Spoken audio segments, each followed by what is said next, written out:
and welcome to TBC News. Our top stories tonight. Christians mark Easter Monday, focus on themes of new life.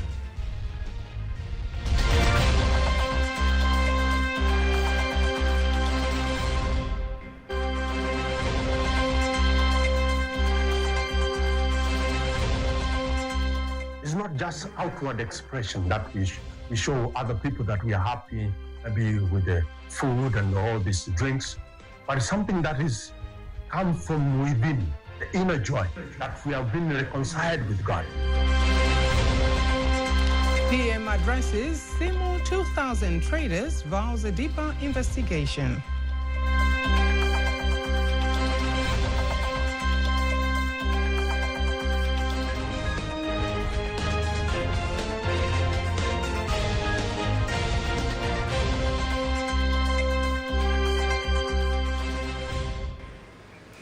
Good evening, I'm Agnes Tuniga. You can also follow us live on our YouTube channel, TBC Online, and also get all the latest news through our Instagram, Facebook, and Twitter pages at TBC Online. As Christians continue to celebrate Easter, religious leaders are calling on believers to reflect on the true meaning of Easter and carry forward its message of hope, love, and renewal. Easter is not only a celebration of the resurrection of Jesus Christ, but also a time to embrace values of hope, forgiveness, and unity. Here are more details. Easter remains one of the most significant events in the Christian calendar, marking the resurrection of Jesus Christ after his crucifixion. According to the priest, the resurrection symbolizes victory over death, renewed hope, and the promise of eternal life for believers. He says the season offers Christians an opportunity to strengthen their faith and renew their commitment to the teachings of Christ.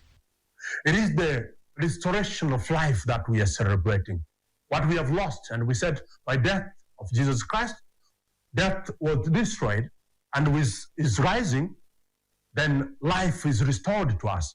And so that becomes an important aspect of our whole celebration. The salvation of mankind from slavery of sin and death. This is what we celebrate during Easter, our salvation.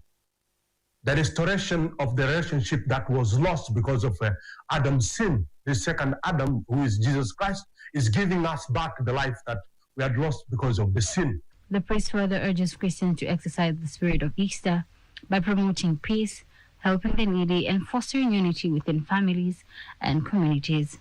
He adds that the occasion should also serve as a moment for self-reflection, prayer, and reconciliation. Easter celebration is not just outward expression that we show other people that we are happy, maybe with the food and all these drinks, but it's something that is come from within, the inner joy, that we have been reconciled with God, that now the relationship that was lost because of our sinfulness now is removed and then restored, the new relationship, and then we are able to celebrate with that joy that we have in there. But also the inner disposition that accompanies it becomes an important thing, that there is a union between us and God, that inner union. And we remember now, we have been given our life back, and then we are able to have that good relationship, not only with ourselves, but with our neighbor and with God. And that becomes an important aspect. As the celebrations continue, believers are being encouraged to uphold the message of hope and renewal that Easter represents.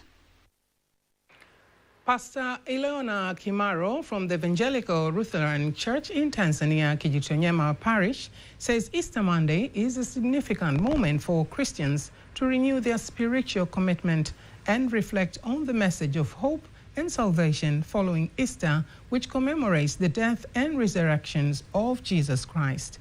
He explains that the season calls for believers to embrace repentance, forgiveness, and a renewed dedication to living according to Christian teachings, as the resurrection symbolizes victory over sin and the promise of a new life.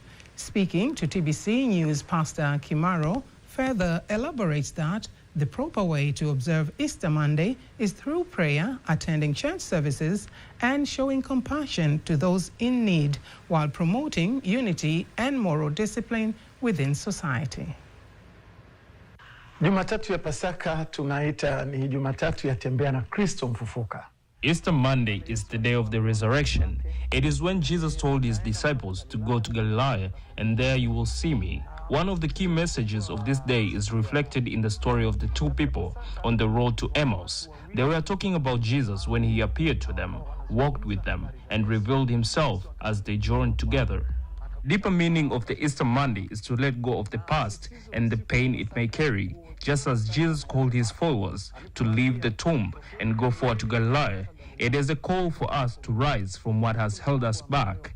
If anything has ever hurt you, this is the time to release it. It is also a moment for a society to reflect and change its ways. Do not allow yourself to remain in pain. Choose to move forward in victory. The president of Zanzibar and chairman of the Revolutionary Council, Dr. Hussein Ali Mwinyi, has praised Quran memorization competitions, insisting it is vital for cultivation youth talent, fostering strong morals, and fostering unity. Here are more details.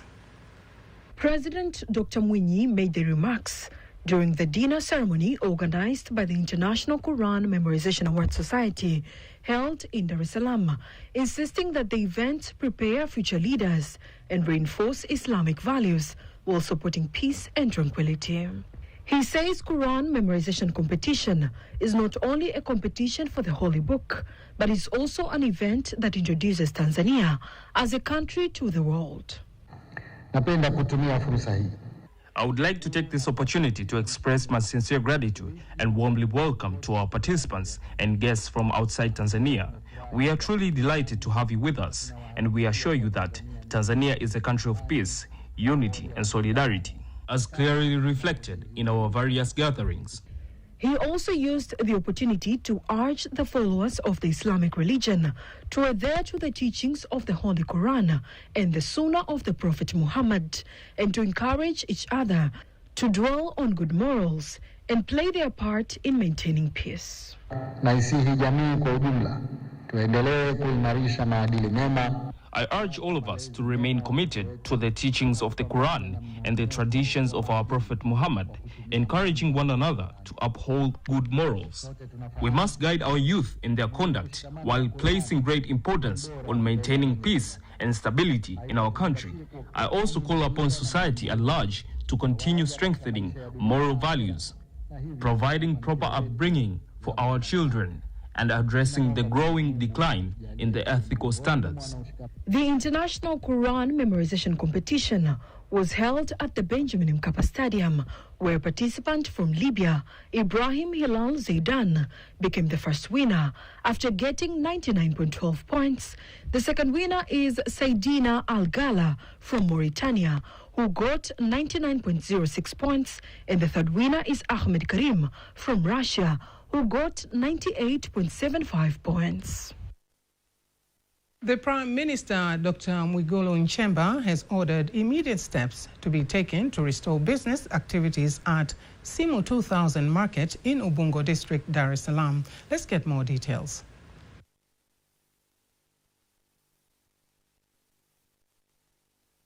He issued the directive earlier today when he inspected the effects of the fire incident that occurred on April 4th, where approximately 500 small trader stalls at the market were burnt down. Speaking to the traders, the Prime Minister said the government continues to closely monitor the incident and will issue an official statement after the completion of a detailed investigation as directed by the President of the United Republic of Tanzania, Dr. Samia Suluhu Hassan. On the other hand, the Prime Minister has ordered that all new market construction plans must include dedicated functional stand areas to properly accommodate and facilitate business activities, while condemning the smuggling or illegal hijacking of stalls, directing that stalls must not be taken over by individuals who are not active traders. Tuna jambo la stendi. There is also the matter of bus stand. I understand there has been ongoing discussion about it. Since the Permanent Secretary and the Regional Commissioner are present, convene all stakeholders, including those involved in designing this area, from the section under construction to this developed part. called the meeting within the remaining 4 days of this week, reach a final decision, and present the draft design. The plan should clearly include a designated area for a bus stand. The Prime Minister has stressed the importance of being appreciative of the private sector in national development process as Tanzania moves towards its Vision 2050 target, where the private sector is expected to contribute to a substantial potential of economic growth. Tomorrow, the world will remember the beginning of Rwandan genocide, well known as the International Day of the Reflection on the 1994 genocide against the Tutsi in Rwanda, which is marked annually on April 7th. Let's join my colleague Teddy Mparanyanga, who take us through the remembrance. 2026 marks the 32nd anniversary of the genocide against the Tutsi and Rwanda that took place in mid-July 1994.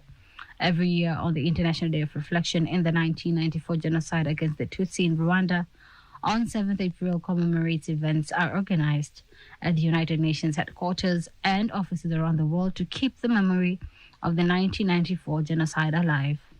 That period saw the indiscriminate killing of moderate Hutus and Tutsis, which was spurred by racial hatred for the Tutsi minority, who formed the social and cultural elite of the country. The Interahamwe killed Tutsis with machetes, axes, lances, and spiked maces. In about 100 days, over 1 million people were killed. To commemorate the victims of the genocide, the General Assembly adopted Resolution A/Res 58234 in December 2003. The resolution designated 7th April as the International Day of Reflection on the Genocide in Rwanda. Furthermore, on January 26, 2018, the United Nations adopted a draft solution that commemorates 7th April as the International Day of Reflection on the 1994 genocide against the Tutsi in Rwanda.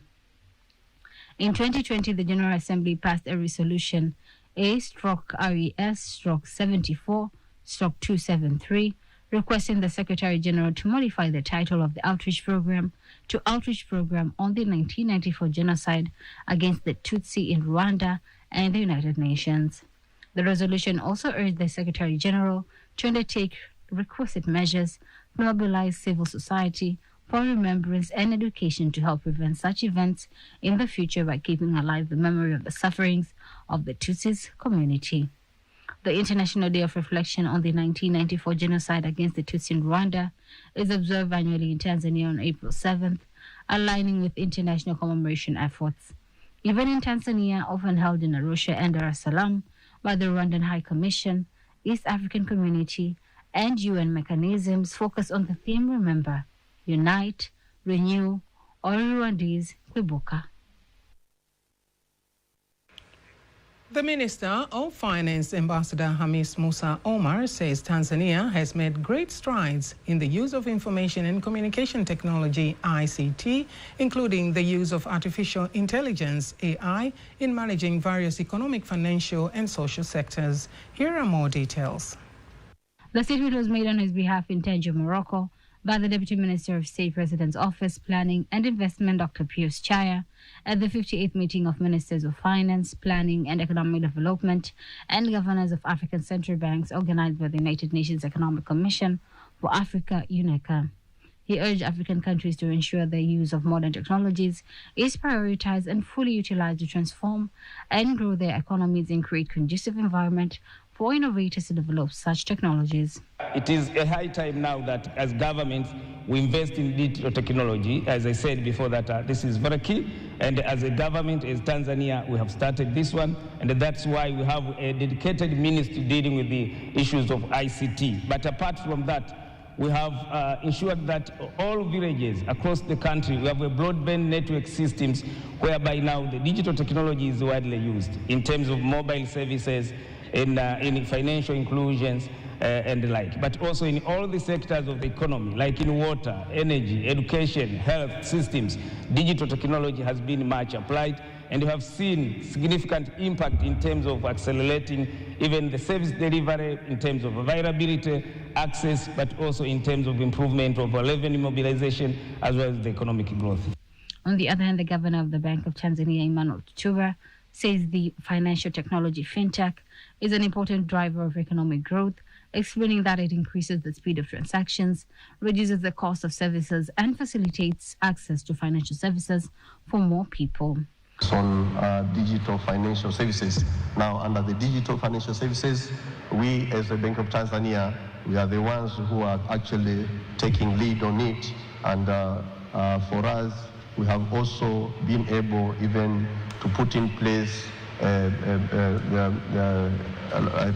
level where we invite youth and other good innovators to come up with their innovations, and we have established the Bank of Tanzania regulatory sandbox, where now all key innovators, they have been given a room. We actually guide them, we provide the support, we sponsor them, and for the past 2 years, we have seen about 63 youth who came with their products, and we are able to guide them and ensure that they undertake their businesses smoothly. Members of the 58th meeting of Ministers of Finance, Planning and Economic Development and Governors of Central Banks of Africa, organized by the United Nations Economic Commission for Africa, UNECA, among other things, discussed a report that analyzes the impact of the ongoing crisis in the Middle East and how it has brought negative economic and social impacts on the African continent, and explore a way forward. President Donald Trump has set a deadline of Tuesday, April 7th to 2026 at 8 p.m. Eastern Time for Iran to fully reopen the Strait of Hormuz. This deadline is the latest in a series of extensions since his initial ultimatum on March 21st. Trump warned that if no deal is reached to reopen the strait by the deadline, the U.S. will obliterate Iran's critical infrastructure, specifically targeting power plants and bridges. To make sense of the situation and its impact to Tanzania, TBC News has a bit earlier spoken with diplomatic and political analyst Pertenis Niegera. The ultimatum given by United States of America towards Iran opening its Straits of Hormuz, I see the ultimatum taking the world into a prolonged conflict because I don't expect at great length Iran to comply fully towards the ultimatum. Because when you look at the ultimatum itself, it is translated from a one-sided perspective, a one-sided kind of an ultimatum. It leaves Iran with nothing almost, because it is speaking of Iran stopping its nuclear technology, nuclear program, and freeing the Strait of Hormuz, of which actually the Strait of Hormuz has given Iran an upper hand in this war. So it is detrimental to its sovereignty, and so therefore I see, you can say maybe a partial compliance, but also when you look at the partial compliance itself, the basis for Iran to accept, you don't see it, because Iran has lost their leaders and to the level of a supreme leader, and that's why it is keeping now fighting till today, because I think they have this concept of dying for something and not dying for nothing, and for them they are doing it for their leader and for their nation, the martyrdom actually, that our leaders should not die for nothing, they die for something. So when you look at accepting it, complying 100% or partially, it's still a 50-50 kind of a thing. Now, where does this take us? Intensification of airstrike towards Iran, because the Americans and the Israelites and Israel actually has kept the language, has kept doing that for a period of time. And whether Iran accepts or doesn't accept it will not stop them to attack Iran. And this is another thing in the conflict. This is another thing actually in the ultimatum. Iran has no faith, has no trust at all that these countries may, if we comply, may stop attacking us, because they were, at the first place, attacked in the negotiation table. They were attacked when they were in the negotiation talks. So they don't see what actually will keep Iran surviving, Iran standing as the nation if they accept it fully, because they had accepted during the negotiation period, and you saw what happened. And so Iran sees actually keeping intensifying its attack on the Gulf countries, as well as keeping hold of the Strait of Hormuz, and wanting it to be declared as the sovereign of Iran, the Strait of Hormuz. It gives it the upper hand, and it gives it an advantage to keep pushing in this war. So I don't see any kind of sign up to today, but there will be some talks down here and there, and let's we expect anything may happen, but I see it bringing to a prolonged kind of a conflict, of which the world now will be heading to bad times, where the prices of fuel will be high, inflation will increase, the economies will be actually fragile and fragmented for a period of time. But they will come to normalize, like how it happened during Russia and Ukraine. In a first 6 months, actually, the world was at chaos. But after that, the world adjusted. So we need now behavioral economics to chip in, and psychologists to chip in to get prepared. Nations to start now speaking a language of normalization, language of accepting what is happening in the world, and looking at their own kind of expenditures and an opportunity that they can explore to make the economy survive when their people. Otherwise, there will be some kind of political insecurity, instability within their political spaces, because people will be crying for a hard life and many things going up, and this may destabilize the body politics. And actually, a new philosophy, a new perspective in the political economy, in geopolitics, and in politics and governance is coming, is at the dawn. And as we hope for the best, that things may come out which both of the countries will have something to speak about. But I think if the European countries, the other member of the P5, the Permanent Security Council, if they come out and speak out and become as mediator, bring the two nations, I think I see America coming into a discussion, a real one, but it needs another P5 kind of countries to be the intermediary to be able to bring these two together and protect Iran not to be attacked. Thanks to Pertenes Niegira to that analysis. The Executive Director of the Public-Private Partnership Center, David Kafulila, says Tanzania's PPP project pipeline currently comprises of more than 113 projects across key sectors, all at different stages of development. He explains that the projects span around critical areas, including transport, infrastructure, education, and port operations, which reflects growing private sector participation in national development. He made the remarks while speaking to TBC News Dar es Salaam, where he further elaborates that 8 projects are already in the implementation stage, while 3 major projects, including the Kibaha-Chalinze and Chalinze-Morogoro expressways, are in the negotiation stage, while others are in procurement, feasibility, and pre-feasibility phases. More than 113 projects, some are small scale, some are medium and larger scale. Of course, in PPP, small scale is classified as a project with the capex equal or less than $20 million. Of course, in our context, $20 million looks a big amount of money because it's more than 50 billion. But in the PPP classification, we term this as a small scale PPP. So larger scale is when the capex is greater or equal to $20 million.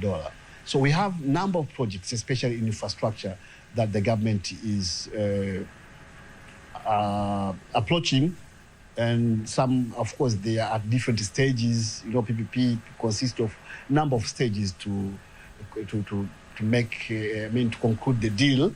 And some of few projects that we are looking at and we expect to conclude by the next financial year include the Kibaha Chalinze Chalinze, Morogoro, and currently CLDB, TPA, Tanzania Port Authority, and one company from China is a private company who will be the operator.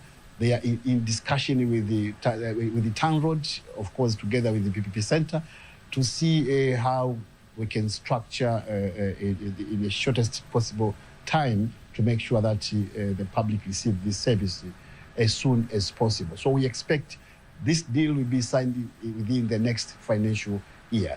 The Kibaha Chalinze Morogoro. Tentatively, the cost is more than $1 billion investment. That is only capex between Kibaha Chalinze and Chalinze Morogoro. But again, we have the TANROADS is engaging a Quebec company to construct and operate the ring roads for Dar es Salaam, inner and outer ring road for Dar es Salaam, which will cost more than $1 billion. And this is for the purpose of decongesting the city. But again, we have the Igawa Tunduma. You know, the Tunduma is the busiest border in East Africa. Almost 70% of transit cargo exit this country through Tunduma border. So there is a serious challenge of congestion there. And to address that, TANROADS with the PPP Center, the government entirely is discussing with a company, CCECC. This is one of the big company in China. This company has signed $1.4 billion investment to revamp the Tazara railway, and the same company is engaging TANROADS and government entirely to construct and operate this expressway between Igawa to Tunduma, partly for the purpose of decongesting the route.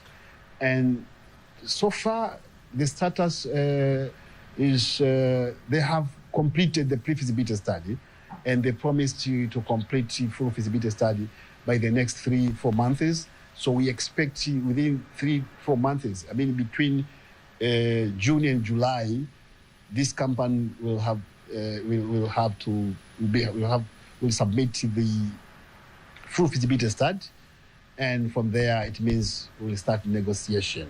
So this is one of the projects that I'm very optimistic that within the next financial year will be concluded.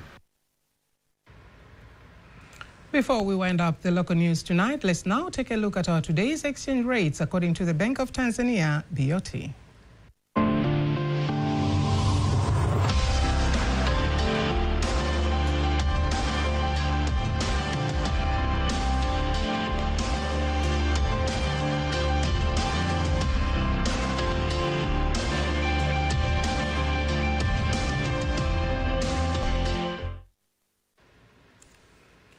Don't miss TVC News every weekday to know all the latest in exchange rates. Before we conclude the news bulletin for tonight, let's take a look at our weather update for the next 24 hours.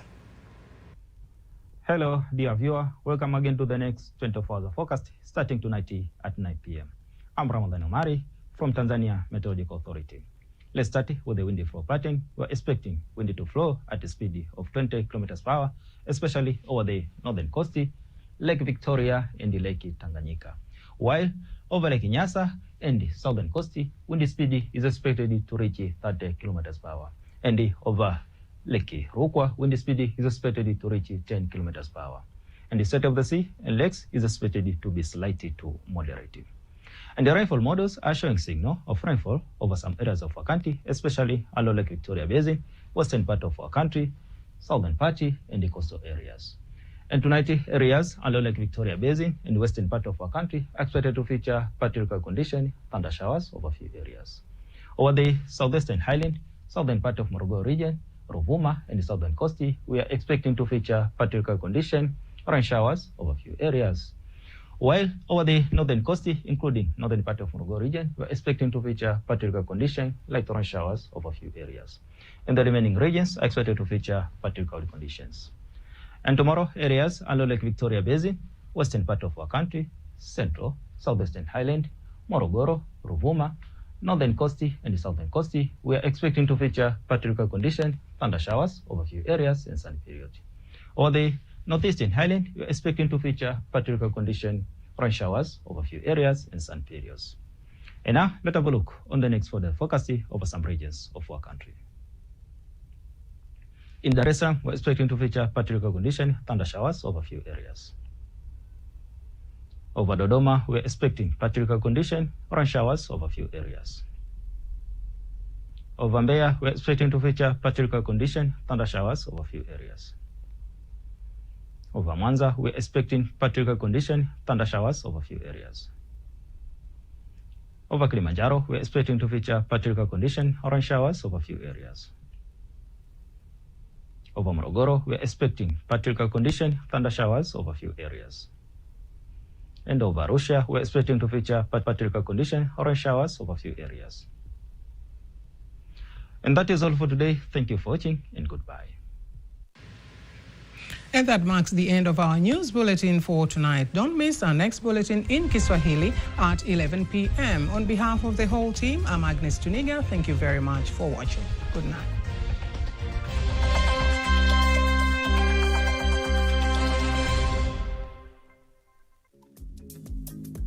Jumanne katika usafiri na maendeleo. Mfumo wa ESG kwa mamlaka. Naweza kusema sisi tulitekeleza tangu mwaka 2010.